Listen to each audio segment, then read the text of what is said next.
Hello. नमस्कार दोस्तों, मैं सुनील यादव आपके अपने इस स्काई गुरुकुल क्लासेस में आप सब लोगों का स्वागत करता हूं। उम्मीद करता हूं काफ़ी बेहतर होंगे और अपनी परीक्षा की तैयारी भी काफ़ी जमकर कर रहे होंगे। जो आपकी लगातार सीरीज चल रही है सामाजिक विज्ञान यानी कि इकाई 2 जो आपका भूगोल से संबंधित है, इकाई 1 इतिहास से संबंधित जितने भी चैप्टर थे उसके ऑब्जेक्टिव मैं आपको प्रोवाइड करा चुका हूँ और उसी के तहत ये भूगोल का जितना भी चैप्टर है आपका उसका भी मैं प्रोवाइड करा रहा हूँ। आज 5वां चैप्टर है। इसके पहले 4 चैप्टर मैं आपको दे चुका हूँ। ऑब्जेक्टिव वाले जितने भी प्रश्न हैं राजीव क्वेश्चन बैंक से जितने भी प्रश्न हैं वो मैं आपको पहुंचा चुका हूं। अगर अभी तक आपने उसको नहीं देखा है तो सीधा प्लेलिस्ट में जाइए, वहाँ क्रम से आपको वो सारी वीडियो मिल जाएगी और वहाँ आप देख सकते हैं, रिवीजन के तौर पे इसको ले सकते हैं। क्योंकि बार बार कहता हूँ आपका नोट्स ही आपके लिए सर्वोत्तम है, क्योंकि उसको आपने अपने हाथों से बनाया है, पढ़ा है, लिखा भी है, समझा भी है, तो वो आपके लिए सबसे पहले बेस्ट है। बाकी उसके बाद इसको आप रिवीजन के तौर पर देखिएगा। अभी एक एक चैप्टर का अलग अलग आपको प्रोवाइड करा रहा हूँ। बाकी इसको करने के बाद अगर समय बचता है तो सभी चैप्टरों को एक में देने का कोशिश करूँगा अगर संभव हो तो। ऑब्जेक्टिव वाले एक ही वीडियो में वो आपको मिल जाएगा, लेकिन जितना नज़दीक पेपर आएगा वो उसी टाइम होगा। अभी फ़िलहाल में एक एक चैप्टर को आप अच्छे से रिवीजन के तौर पे करिए। लॉन्ग वाले जितने भी प्रश्न हैं वो आप अपनी कॉपी या नोट्स के अनुसार पढ़िए। कोई सीरीज़ रखे हैं तो उसको पूरा ख़त्म जरूर करिएगा, क्योंकि अब सिर्फ रिवीजन का ही समय बचा है 22 से 25 दिन, बाकी इसके बाद समय नहीं है। चलिए देखेंगे चैप्टर नंबर 5। एक चीज़ और कह दें कि अगर अभी तक इसको आपने सब्सक्राइब नहीं किया तो सबसे पहले सब्सक्राइब करिए। बगल में नोटिफिकेशन का आइकन आएगा, ऑल नोटिफिकेशन को ऑन करिए ताकि जो भी वीडियो अपलोड हो आपको नोटिफिकेशन के माध्यम से मिलती रहे। और जितने भी क्लास 10 के बच्चे हैं उनको आप ये जम करके शेयर भी कर सकते हैं ताकि उनको भी इसका लाभ मिल सके। अगर अदर परीक्षा की तैयारी भी कर रहे हैं तो भी ये आपके लिए काफ़ी बेहतर होगी, क्योंकि ये टॉपिक भी उसमें पूछा जाता है। चलिए देखते हैं चैप्टर नंबर 5, खनिज तथा ऊर्जा संसाधन। इससे जुड़े जितने भी प्रश्न हैं उसको देखेंगे। इकाई 2 का ये पार्ट है जिसको भूगोल कहते हैं सामाजिक विज्ञान में। पहला प्रश्न है आपका कि निम्नलिखित में से कौन सा राज्य मैंगनीज का सबसे बड़ा उत्पादक राज्य है। निम्नलिखित में कौन सा राज्य मैंगनीज का सबसे बड़ा उत्पादक राज्य है जी? छत्तीसगढ़, झारखंड, उड़ीसा या कर्नाटक? उत्तर जाएगा इसका ग के साथ। उड़ीसा आपका मैंगनीज का सबसे बड़ा उत्पादक राज्य है। देखेंगे प्रश्न नंबर 2 को। कोयला निम्नलिखित में से किस प्रकार का संसाधन है जी? कोयला निम्नलिखित में से किस प्रकार का संसाधन है? अजैव संसाधन, प्रवाह संसाधन, अनवीकरणीय योग्य या नवीकरण योग्य? कोयला पूछा है, उत्तर जाएगा इसका ग के साथ। कोयला आपका अनवीकरण योग्य संसाधन है। देखेंगे प्रश्न नंबर 3 को। प्रश्न नंबर 3 है आपका कि लिग्नाइट कोयला के प्रमुख क्षेत्र कौन से हैं?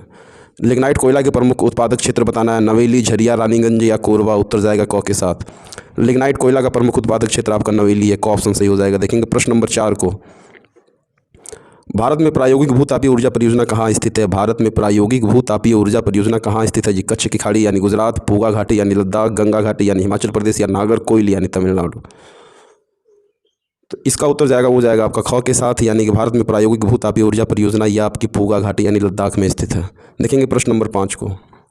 प्रश्न नंबर 5 है आपका कि भारत में पवन ऊर्जा फार्म की विशालतम पेटी कहाँ पाई जाती है? भारत में पवन ऊर्जा फार्म की विशालतम पेटी कहाँ पाई जाती है? कर्नाटक के शिमोगा क्षेत्र में, गोवा के मरमगांव क्षेत्र में, गुजरात के कच्छ क्षेत्र में या तमिलनाडु में नागरकोइल से मदुरई तक का क्षेत्र? तो उत्तर जाएगा इसका घ के साथ, यानी भारत में जो पवन ऊर्जा फार्म की विशालतम पेटी है वो आपकी तमिलनाडु में नागरकोइल से मदुरई तक का क्षेत्र कहलाता है। देखेंगे यहाँ पे ऑप्शन नंबर घ से हो जाएगा। अगले प्रश्न पे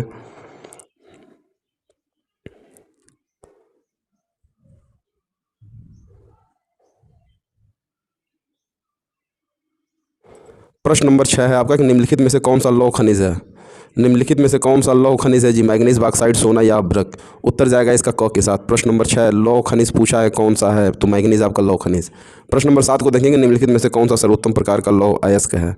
निम्नलिखित में से कौन सा सर्वोत्तम प्रकार का लौह अयस्क है जी? हेमेटाइट, साइडेराइट, मैग्नेटाइट या लिमोनाइट? उत्तर जाएगा इसका ग के साथ। मैग्नेटाइट है जो है आपका ये सर्वोत्तम प्रकार का लौह अयस्क है, ऑप्शन नंबर ग से हो जाएगा। बात करेंगे प्रश्न नंबर 8 की।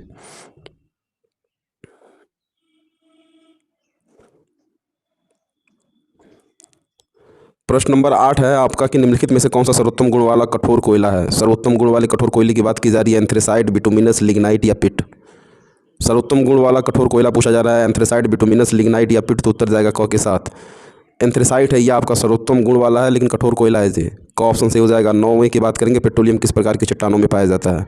आग्नेय चट्टानों में, अवसादी चट्टानों में, कायांतरित चट्टानों में या फिर सरंध्र और असरंध्र चट्टानों के बीच भ्रंश ट्रैप में?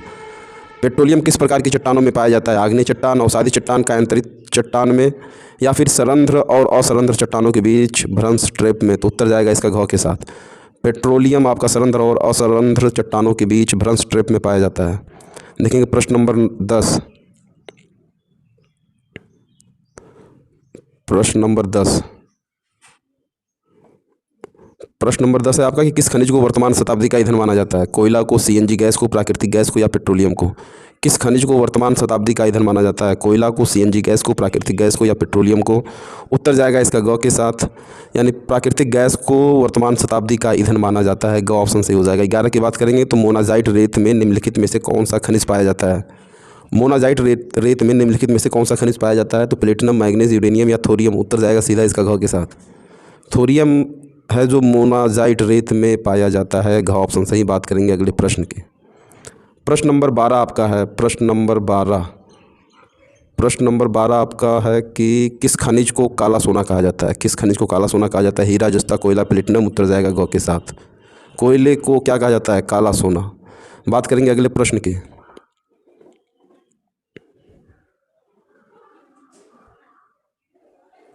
अगले प्रश्न की बात करेंगे यहाँ पे। तो अगला प्रश्न आपका कि निम्नलिखित में से कौन सा खनिज अपक्षयित पदार्थ के अवशिष्ट भार को त्यागता हुआ चट्टानों के अपघटन से बनता है? निम्नलिखित में से कौन सा खनिज अपक्षयित पदार्थ के अवशिष्ट भार को त्यागता हुआ चट्टानों के अपघटन से बनता है? कोयला, बॉक्साइट, सोना व जस्ता? उत्तर जाएगा इसका ख के साथ। बॉक्साइट आपका अपक्षयित पदार्थ के अवशिष्ट भार को त्यागता हुआ चट्टानों के अपघटन से बनता है। कौन? बॉक्साइट। बात करेंगे प्रश्न नंबर 14 की झारखंड में स्थित कोडरमा निम्नलिखित से किस खनिज का अग्रणी उत्पादक है? झारखंड में स्थित कोडरमा निम्नलिखित में से किस खनिज का अग्रणी उत्पादक है? बॉक्साइट, अभ्रक, लौह अयस्क और तांबा? उत्तर जाएगा ख के साथ। झारखंड में स्थित कोडरमा ये आपका अभ्रक का अग्रणी उत्पादक राज्य है। ख ऑप्शन सही। देखेंगे प्रश्न नंबर 15। प्रश्न नंबर 15 है कि निम्नलिखित चट्टानों में से किस चट्टान के स्तरों में खनिजों का निक्षेपण और संचयन होता है? तलछटी चट्टानें, कायांतरित चट्टानें, आग्नेय चट्टानें या इनमें से कोई नहीं? तो उत्तर जाएगा इसका क के साथ। तलछटी चट्टानों में पूछा निम्नलिखित चट्टानों में से किस चट्टान के स्तरों में खनिज का निक्षेपण और संचयन होता है? तो तलछटी चट्टानों में खनिजों का निक्षेपण और संचयन होता है। मोनाजाइट रेत में निम्नलिखित में से कौन सा खनिज पाया जाता है? प्रश्न नंबर 16 है। मोनाजाइट रेत में निम्नलिखित में से कौन सा खनिज पाया जाता है? खनिज तेल, यूरेनियम, थोरियम, कोयला? उत्तर जाएगा ग के साथ। मोनाजाइट रेत में आपका थोरियम खनिज पाया जाता है। देखेंगे प्रश्न नंबर 17 को।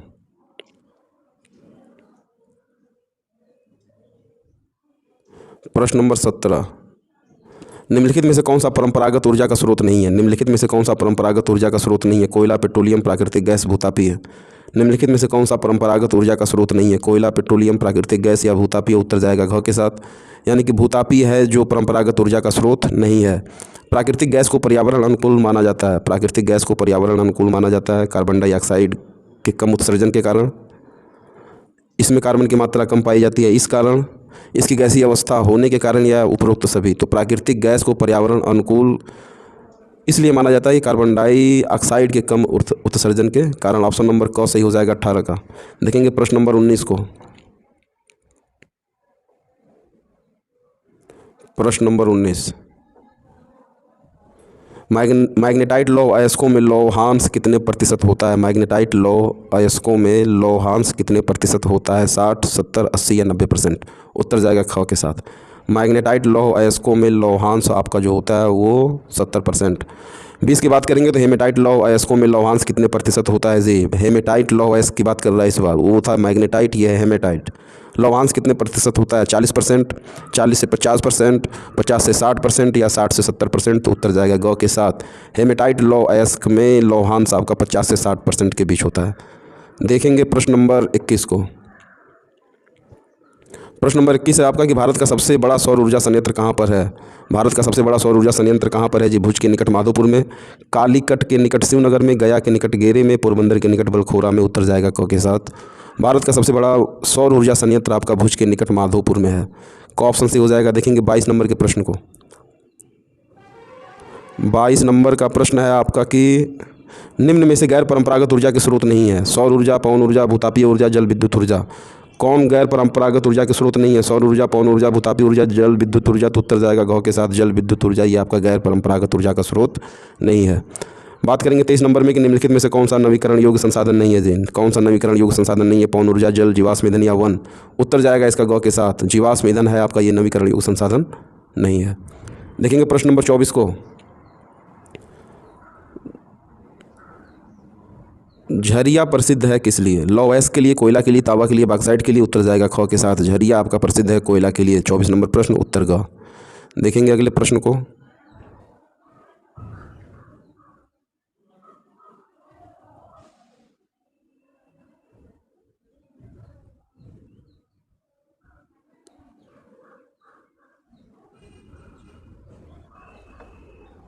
प्रश्न नंबर 25 से आपका निम्नलिखित में से कौन सा गैर परंपरागत ऊर्जा स्रोत है? निम्नलिखित में से कौन सा गैर परंपरागत ऊर्जा स्रोत है? कोयला, पेट्रोलियम, सौर ऊर्जा, प्राकृतिक गैस?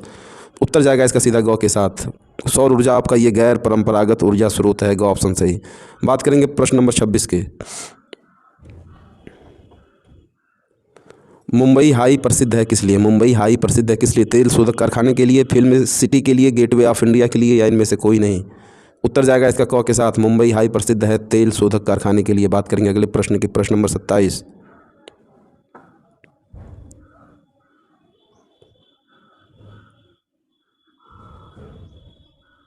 प्रश्न नंबर 27, झारखंड का कोडरमा अग्रणी उत्पादक है किसका? अभ्रक का, लौह अयस्क का, तांबा का, या सोने का? उत्तर जाएगा इसका क के साथ, झारखंड का कोडरमा आपका ये है अभ्रक का अग्रणी उत्पादक। 28 की बात करेंगे तो एंथ्रेसाइट का संबंध किस खनिज से है जी? एंथ्रेसाइट का संबंध किस खनिज से है? तांबा, सोना, बॉक्साइट, या कोयला? उत्तर जाएगा घ के साथ, एंथ्रेसाइट का संबंध कोयले से है। बात करेंगे प्रश्न नंबर 29। प्रश्न नंबर 29 है, मुंबई हाई प्रसिद्ध है किस लिए? पेट्रोलियम के लिए, तांबा के लिए, सौर ऊर्जा के लिए, कोयला के लिए? तो उत्तर जाएगा क के साथ, मुंबई हाई आपका प्रसिद्ध है पेट्रोलियम के लिए। 30 की बात करेंगे तो कोरबा प्रसिद्ध है किस चीज़ के लिए? प्राकृतिक गैस के लिए, कोयले के लिए, सौर ऊर्जा के लिए, बॉक्साइट के लिए? तो उत्तर जाएगा इसका ख के साथ, कोयला प्रसिद्ध, कोरबा प्रसिद्ध है किसके लिए? कोयले के लिए। देखेंगे अगले प्रश्न को, प्रश्न नंबर 31। हेमेटाइट का संबंध किस खनिज से है जी? तांबा, बॉक्साइट, सोना, या लौह अयस्क? हेमेटाइट का संबंध किस खनिज से है? तांबा, बॉक्साइट, सोना, या लौह अयस्क? उत्तर जाएगा घ के साथ, लौह अयस्क, घ ऑप्शन सही हो जाएगा आपका। हेमेटाइट का संबंध किससे है? लौह अयस्क खनिज से है। 32 देखेंगे, निम्नलिखित में से कौन सा खनिज आधारभूत है? मैंगनीज, अभ्रक, लौह अयस्क, या तांबा? निम्नलिखित में से कौन सा खनिज आधारभूत है? मैंगनीज, अभ्रक, लौह अयस्क, या तांबा? उत्तर जाएगा ग के साथ, लौह अयस्क आपका खनिज आधारभूत है। देखेंगे अगले प्रश्न को, प्रश्न नंबर 33। प्रश्न नंबर 33 आपका, निम्नलिखित में से कौन सा ऊर्जा का परंपरागत स्रोत है? सौर ऊर्जा, कोयला, पवन ऊर्जा, ज्वारीय ऊर्जा? कौन सा ऊर्जा का परंपरागत स्रोत पूछा है? उत्तर हो जाएगा ऑप्शन नंबर ख, यानी कि कोयला ये आपका परंपरागत स्रोत है। देखेंगे प्रश्न नंबर 24 को, प्रश्न नंबर 34 को जी, 34 को। निम्नलिखित में से कौन सा राज्य तांबा का मुख्य उत्पादक है? तांबा का मुख्य उत्पादक पूछ रहा है आपसे, कौन सा है? मध्य प्रदेश, उत्तर प्रदेश, तमिलनाडु, या बिहार? उत्तर जाएगा क के साथ, मध्य प्रदेश आपका तांबा का मुख्य उत्पादक है। 35 की बात करेंगे, कौन सा खनिज अधात्विक है? मैंगनीज, अभ्रक, बॉक्साइट, या जस्ता? उत्तर जाएगा ख के साथ, यानी कि अभ्रक आपका अधात्विक है। मध्य प्रदेश तांबा का मुख्य उत्पादक है और अभ्रक आपका अधात्विक खनिज है। देखेंगे अगले प्रश्न को, प्रश्न नंबर 36। लौह अयस्क किस प्रकार का संसाधन है जी? लौह अयस्क किस प्रकार का संसाधन है? नवीकरण योग्य, प्रवाह, जैव, अनवीकरण योग्य? तो उत्तर जाएगा इसका सीधा घ के साथ, लौह अयस्क आपका अनवीकरण योग्य संसाधन है। 37 की बात करेंगे, निम्नलिखित में से कौन सा खनिज धात्विक है? अभ्रक, कोयला, लौह अयस्क, और चूना पत्थर? कौन सा खनिज धात्विक है? अभ्रक, कोयला, लौह अयस्क, और चूना पत्थर? उत्तर जाएगा ग के साथ, लौह अयस्क आपका जो खनिज है ये क्या है? धात्विक है। प्रश्न नंबर 37 ऑप्शन नंबर ग।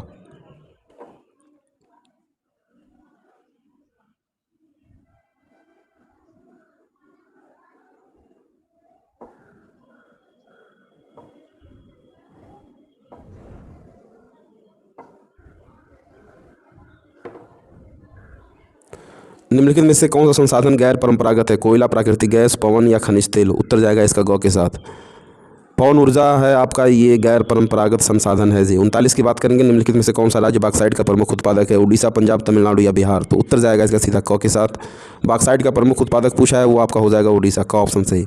देखेंगे अगले प्रश्न को, प्रश्न नंबर 40 और इस चैप्टर का आखिरी प्रश्न। निम्नलिखित में से कौन सा धात्विक खनिज है जी? चूना पत्थर, सल्फर, मैंगनीज, या कोयला? कौन सा धात्विक खनिज है? चूना पत्थर, सल्फर, मैंगनीज, या कोयला? उत्तर जाएगा ग के साथ, यानी कि मैंगनीज जो है आपका ये धात्विक खनिज है, ग ऑप्शन सही हो जाएगा यहाँ पे। इस तरीके से इस चैप्टर से टोटल 40 प्रश्न आपके थे जो कंप्लीट हो चुके हैं। 40 प्रश्न जो थे आपके ये आपके कंप्लीट हो चुके हैं चैप्टर नंबर 5 से। चैप्टर नंबर 5 से आपका 40 प्रश्न था जो कंप्लीट हो चुका है। इसके बाद के जो चैप्टर हैं उनका अगली वीडियो में मैं आपको प्रोवाइड कराऊंगा। इसके पहले 4 चैप्टर थे जो आपको मैं दे चुका हूँ। अगर उसको अभी तक आपने नहीं देखा है तो आप जाके सीधा प्लेलिस्ट में जाइए, वहाँ पे आपको क्रम से सभी वीडियो मिल जाएंगी। ये भूगोल का टॉपिक था, इससे पहले इतिहास वो मैं कंप्लीट कर चुका हूँ। साथ ही साथ ये भी कह दें कि अगर अभी तक इसको आपने सब्सक्राइब नहीं किया तो सबसे पहले सब्सक्राइब करिए, नोटिफिकेशन आएगा, ऑल नोटिफिकेशन को ऑन करिए। जो भी वीडियो अपलोड होगी वो आपको नोटिफिकेशन के माध्यम से मिलती रहेगी। और अपने दोस्तों के पास इसको जमकर पहुंचाइए, क्योंकि जैसे आप क्लास 10 की तैयारी कर रहे हैं वैसे उनके लिए भी काफ़ी बेहतर होगी। सबसे पहले आपका नोट्स ही आपके लिए सर्वोत्तम है, तो आप जमकर अपने नोट्स की तैयारी करिए।